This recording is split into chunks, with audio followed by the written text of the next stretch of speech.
একজন লোক জেনা করলে সরাসরি জাহান্নামে যাবে, এ কথা আল্লাহর নবী বলেননি। একটা লোক চুরি করলে সরাসরি জাহান্নামে যাবে, এ কথা আল্লাহর নবী বলেননি।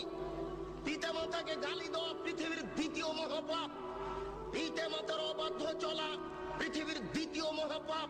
এরপরেও যদি মানুষ পিতামাতার অবাধ্য চলে, সরাসরি লোকটা জাহান্নামে যাবে, এ কথা আল্লাহর নবী বলেননি।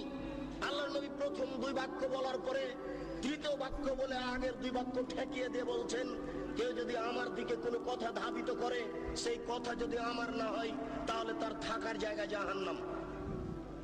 এবার আপনার সাথে আমার কথা, আপনি যেদিন ক্লাস 2-এ পড়েছিলেন, সেদিন একটা গল্প পড়েছিলেন। নবী যে রাস্তা দিয়ে হাঁটতেন, একজন বুড়ি সে রাস্তায় কাঁটা পুঁতে রাখত। নবীর পায়ে কাঁটা ফুটলে বুড়ি খুশি হতো। একদিন দেখলেন নবী রাস্তায় কাঁটা নাই। তিনি ভাবলেন বুড়ির কিছু হয়েছে। তিনি বুড়ির বাড়ি গেলেন, দেখলেন সত্যিকারই অসুস্থ। তিনি পরিচর্যা করলেন, বুড়ি ভালো হয়ে গেল। ঘটনা যে মিথ্যে?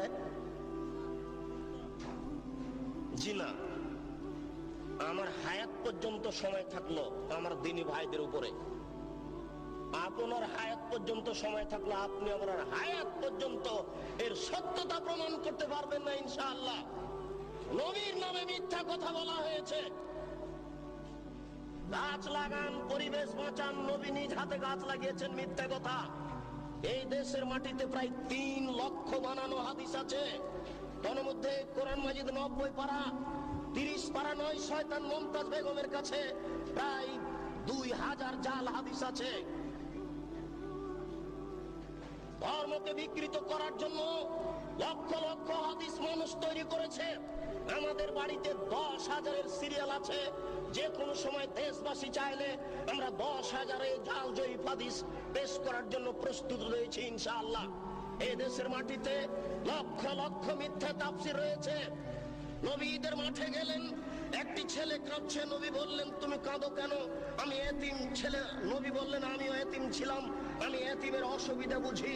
এই বলে তিনি কোলে নিয়ে আয়েশা রাদিয়াল্লাহু তাআলা আনহার কোলে তুলে দিলেন।